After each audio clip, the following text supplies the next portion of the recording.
Hello বন্ধুরা, এই যে দেখো।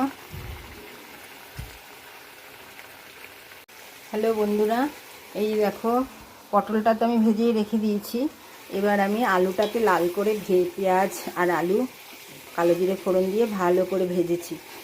ভাজার পরে এতে জিরের গুঁড়ো, ধনের গুঁড়ো আর দিয়েছি একটু লঙ্কার গুঁড়ো দিয়ে এটাকে সামান্য একটু জল দিয়ে আর একটু পোস্ত বাটা দিয়েছি, দিয়ে এটাকে একদম ফ্রাইয়ের মতো হয়ে যাবে এটা শুকিয়ে।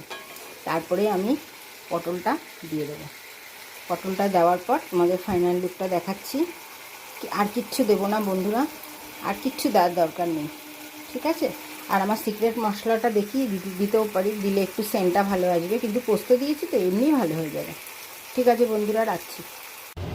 হ্যালো বন্ধুরা, এই দেখো পটল ফ্রাই, আলু আর পটল দিয়ে তোমাদেরকে যেভাবে বললাম, পোস্ত দিয়েছি, টমেটো দিয়েছি, এই দেখো দিয়ে একটা সুন্দর ফ্রাই হয়েছে।